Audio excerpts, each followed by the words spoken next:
கிறிஸ்துக்குள் பிரியமானவர்களே, ஆண்டவரும் உலக இரட்சகர் மீட்பருமாகிய இயேசு கிறிஸ்துவின் இணையற்ற நாமத்தில் அன்பின் வாழ்த்துக்களை தெரிவித்துக் கொள்கிறேன். கர்த்தர் ரொம்ப ரொம்ப நல்லவராகவே இருக்கார். நேற்றும் இன்றும் என்றும் எப்போதும் மாறாதவர். வானத்தை பூமியை உண்டாக்கின தேவாதி தேவனிடத்திலிருந்து உனக்கும் எனக்கு ஒத்தாசை வந்து கொண்டிருக்கிறது. ஆமென், ஹல்லேலூயா. தொடர்ந்து கர்த்தருடைய வார்த்தை கேட்கிறவர்களே, பிரசங்கி 12:13 சொல்கிறது, அவருடைய கற்பனையை கை கொள்கிறவர்கள் அநேக காரியத்தில் நாம் அநேக விதமாக அவருடைய வார்த்தையில் நாம் களி கூர்ந்து வாழ்வோமானால், அவருடைய வார்த்தையில் நிலைத்திருப்போமானால், வார்த்தைக்கு நாம் அடிமைகளாக இருப்போமானால், அவருடைய வார்த்தை நம்மை உன்னையும் என்னையும் உயிர்ப்பிக்கிற வார்த்தையாக இருக்கிறது. எனக்கு அன்பான தேவஜனமே, அவருடைய வார்த்தையில் நாம் கை கொள்வோமானால் அவருடைய அநேக கடமைகள் நமக்கு உண்டு. அந்த தேவனுடைய வார்த்தையை நாம் விசுவாசிக்கவும் அவருடைய வார்த்தையின் பிரகாரம் நாம் நடக்கவும் நமக்கு கொடுத்த அவருடைய கடமை.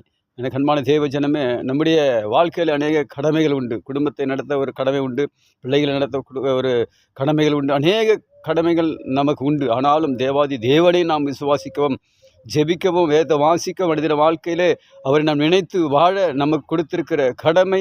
தேவாதி தேவன் உன்னையும் என்னையும் அவர் உயர்த்த அவர் போதுமானவராக. தொடர்ந்து கர்த்தருடைய வார்த்தை கேளுங்க.